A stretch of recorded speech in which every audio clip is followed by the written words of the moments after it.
क्या हुआ जब बाढ़ में फंसे अपने भक्त की जान बचाने खुद नाग देवता को आना पड़ा और फिर जो चमत्कार हुआ उसे देखकर सभी लोग हैरान हो गए। नमस्कार दोस्तों, हमारे YouTube चैनल में आपका हार्दिक स्वागत है। दोस्तों, आज हम आपको पायल शर्मा जी के साथ हुए महादेव की एक ऐसी सच्ची घटना सुनाने जा रहे हैं जिसे सुनने के बाद आपके पैरों तले जमीन खिसक जाएगी। दरअसल दोस्तों, हम बात कर रहे हैं बालघाटी के एक छोटे से गांव की रहने वाली पायल शर्मा जी की, जिन्होंने हमारे साथ महादेव के चमत्कार की यह सच्ची घटना साझा की और बताया कि कैसे स्वयं नाग देवता ने बाढ़ के दौरान उनके प्राणों की रक्षा की। दोस्तों, पायल जी हमें बताती हैं कि वह भगवान शिव को दिल से मानती हैं और वह निस्वार्थ उनका पूजा पाठ करती हैं। शायद पायल शर्मा जी की भक्ति से प्रसन्न होकर स्वयं महादेव ने उस दिन उन्हें मौत के मुंह से बचाया था। इसलिए तो आज भी कहते हैं, करता करे न कर सके, शिव करे सो होए, तीन लोक नौ खंड में महाकाल से बड़ा न कोई। और इस बात में आज भी कोई दो राय नहीं है कि जो व्यक्ति सच्ची श्रद्धा से भगवान को याद करता है तो अवश्य ही भगवान उसकी मदद करने के लिए किसी न किसी रूप में दौड़े चले आते हैं। तो आइए दोस्तों, जानते हैं आखिर कैसे स्वयं नाग देवता ने आकर पायल जी को मौत के मुंह से बाहर निकाला। दोस्तों, बालघाटी के छोटे से गाँव की रहने वाली पायल शर्मा जी महादेव भगवान की एक अनन्य भक्त थी।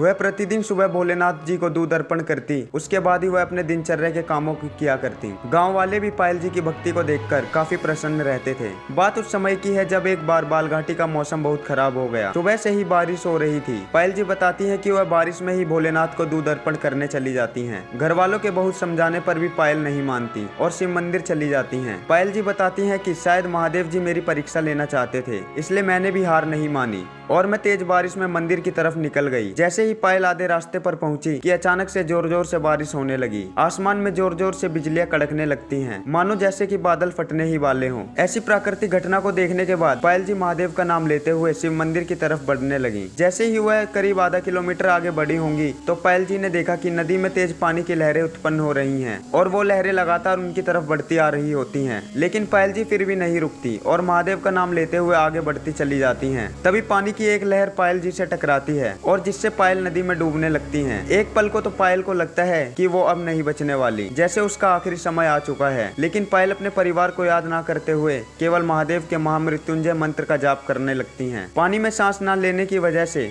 पायल बेहोश हो जाती हैं और तभी पायल एक ऐसा सपना देखती हैं जिसे देखकर वह रोने लगती हैं, क्योंकि पायल उस समय साक्षात महादेव के सामने खड़ी थी। महादेव उससे पूछते हैं, प्रिय भक्त, जब तुम्हें पता था कि तुम्हारा आखिरी समय आ चुका है, फिर भी तुम्हारे मुख से केवल मेरा ही नाम क्यों निकला? इस पर पायल कहती हैं, हे महादेव, मैंने बचपन से ही सिर्फ और सिर्फ आपकी ही पूजा की है और मैं जानती थी कि अपने जीवन में अगर मैं श्रद्धा भाव से यही पूजा करती तो आप एक ना एक दिन अवश्य ही मुझे दर्शन जरूर देंगे और मेरा जीवन हमेशा के लिए सफल हो जाएगा। इस पर महादेव मंद मंद मुस्कुराते हैं और पायल से कहते हैं कि जब मृत्यु नजदीक होती है तो बड़े से बड़ा भक्त भी अपने परिवार को याद करता है, उस माँ को याद करता है जिसने उसे बचपन से पाला हो। लेकिन तुम्हें देखकर आज मुझे यकीन हो गया कि मुझसे बड़ा अगर कोई है तो वो सिर्फ मेरा भक्त है। और तभी महादेव अपना हाथ उठाते हैं और कहते हैं, तथास्तु। तभी अचानक पायल की आंखें खुलती हैं और पायल देखती हैं कि उसके नजदीक से एक बहुत बड़ा सांप गुजरा और वो अपने आप को भगवान शिव के मंदिर में पाती हैं, जहां नजदीक ही 11 फुट लंबा एक नाग शिवलिंग के पास खड़ा था। और पायल उस नाग को देखकर काफी घबरा जाती हैं, लेकिन वह पल भर में ही समझ जाती हैं कि वह कोई और नहीं बल्कि स्वयं नाग देवता हैं, जिन्होंने नदी में डूबने से मेरे प्राणों की रक्षा की। और पल भर में ही वह नाग वहाँ से कहीं गायब हो जाता है और पायल समझ जाती है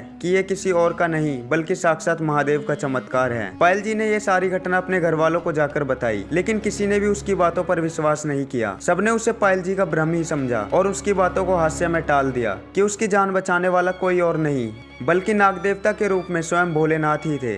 दोस्तों, आपका क्या मानना है महादेव के इस चमत्कार के बारे में? हमें कमेंट बॉक्स में जाकर जरूर बताएं। और अगर आपके साथ भी भगवान का कोई ऐसा ही चमत्कार हुआ है तो आप हमें कमेंट में साझा कर सकते हैं। ऐसी ही जानकारी के लिए चैनल को अभी सब्सक्राइब जरूर कर लें ताकि कोई भी सच्ची घटना आपसे मिस ना हो सके। मिलते हैं आपसे एक और नई वीडियो में, तब तक के लिए बहुत बहुत धन्यवाद।